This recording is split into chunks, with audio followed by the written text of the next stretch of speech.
Yani gayetten bu çalışmalardan dolayı 16 yaşında yani çocuklarımız çok büyük örnekten dolayı çok yani ahlak yönden olsun.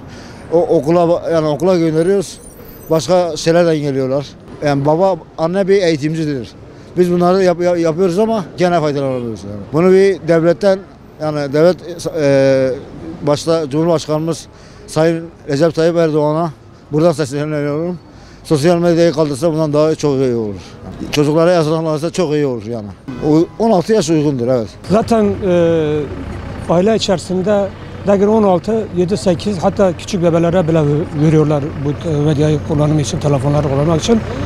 Biz ellerinden alamıyoruz. Çok büyük sıkıntılar çekiyoruz.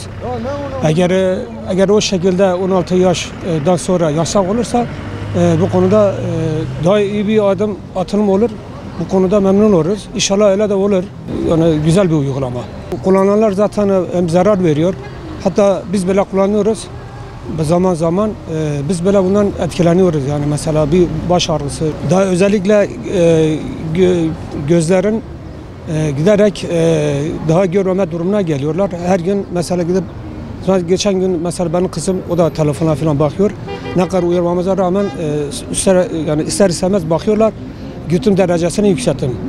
O yüzden eğer bu aile politikası, eğer bu durumda bu şekilde bir kanun varsa, eğer uygulamazsa çok iyidir yani. Biz memnun kalıyoruz inşallah. Yani yasaklanması en güzel olandır yani.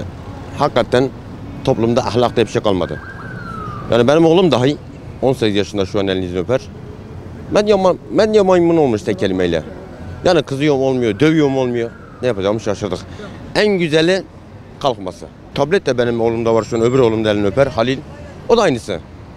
Yani okul gitme sevdası bile kalktı bu medya yüzünden. En güzeli kısıtlanması, en güzeli. TikTok olsun ya her yapacaksın. Bir internet olayı komple kalsın. Ha bende şu an evde de Wi-Fi var, internet var. Ama bazı olaylar güzel. Mesela dini bakımdan araştır. Ne güzel olaylar var. Dua olsun, Peygamber Efendimiz hayatı olsun. Bazı olaylar güzel. Ama bu çocuklar resmen PUBG manyak olmuş ya. Yapacak bir şey yok. Olumlu bakıyorum. Şu an günümüzde sosyal medya çığırından çıkmış durumda zaten. 18 yaşından yani küçüklerin kullanması zaten başlı başına bir şey yani sorun. Ki yetişkinler zaten bunu düzgün bir şekilde kullanmadığı için onlara çok kötü örnek oluyorlar. Bunun hakkında düzenleme olması çok güzel bir şey bence. Gençler adına da yararlı olur. Yani günümüzde çocukların direkt mesela çocuk oyunları değil de tablet, telefon alıştırılması onlar açısından yani kötü olarak lanse ediliyor. Bu da büyüdükleri zaman topluma karışma, arkadaş edinme açısından sorun oluyor. Hani çocuklarımızdan ne kadar teknolojiyi doğru bir şekilde kullandırırsak daha iyi olur. Ama bunun olumsuz yönlerini yani başta ailelerin önlenmesi gerekiyor. Teknolojiyi bunun hakkında devletin yapılandırma yapması gerekiyor.